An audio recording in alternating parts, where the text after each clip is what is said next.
This one is around why do you think Web3 is heavily dependent on community? Usually, Web2 products can still take off without one, right? So, does that mean Web3 is all noise and no fundamentals? Well, thank you for the question. Also, just one correction. I'm speaking for myself. I'm not an expert.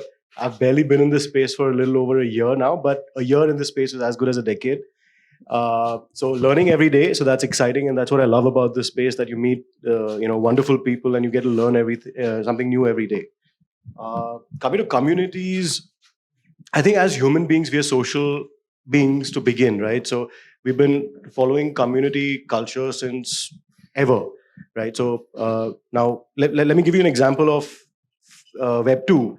So Facebook and Apple, which one thrives on a community? Facebook or Apple? Any guesses?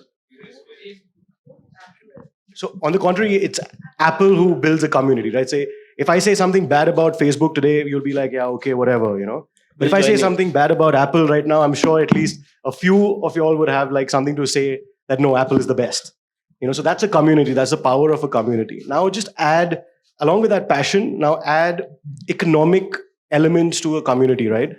So in Web3, you don't only be a part of a community, but you're economically inclined or incentivized to be a part of communities. Hence, it's kind of communities on steroids, and it makes it that much more powerful a tool, and that much more important and detrimental for a Web3 project to in the journey of a Web3 project. Whether it's Web3 is all about noise and no fundamentals, well, the noise automatically dies out in a bear market that we're going through right now. So you'll start seeing cleaner projects, stronger founders.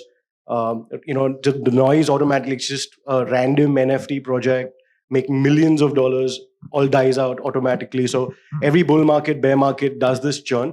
But overall, the industry is so early in such a nascent stage that everyone's experimenting. It's like a laboratory right out there, and people are experimenting and finding real world use cases at this point of time.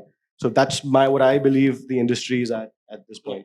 So thanks, Ankur. I think it's a very subtle way to put Apple maximalists in a good light, but I get the idea, and I am sure everyone else does. So Aditya, what are your viewpoints on this? Yeah, I think just to take off what Ankur said, right? First, you should everyone here should give themselves a huge round of applause for showing up on a day where half of the internet feels like crypto is over or it was just a bubble. Like the fact that you've come here to learn about something already puts you in the 0.01% of people in this space, because you're still here despite the largest exchange or the third largest exchange going bust and prices being at an all-time low. So actually just give yourselves a huge round of applause for showing up here. Yeah.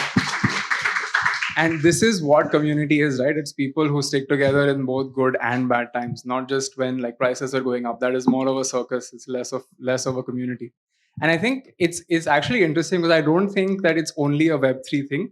If you look at Airbnb, for example, right? They have host community meetups in every place, just the same way we're all meeting up here. They have host community meetups in all their major cities, or Instagram does creator engagement and creator meetups.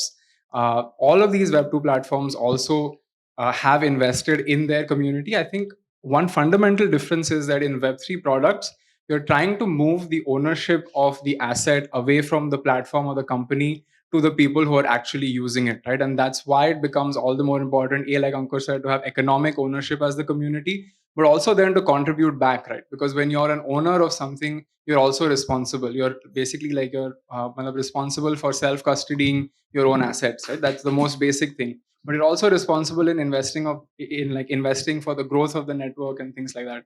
So yeah, I think it's not new to Web3. I think it's just more empowered in Web3, and it's begun on a financial note for many reasons that we can go into. But there's a lot more. It's basically about growing products that are jointly owned. And a much better analogy is to basically think about it as a cooperative, right? So for example, Amul is a jointly owned cooperative where they hire services of marketing and advertising and all of these things.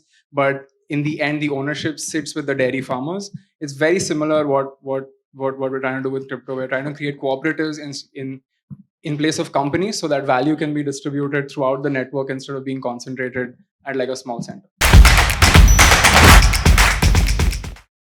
Crypto products and NFTs are unregulated and can be highly risky. There may be no regulatory recourse for any loss from such transactions. In case you have any queries, write to support@coindcx.com.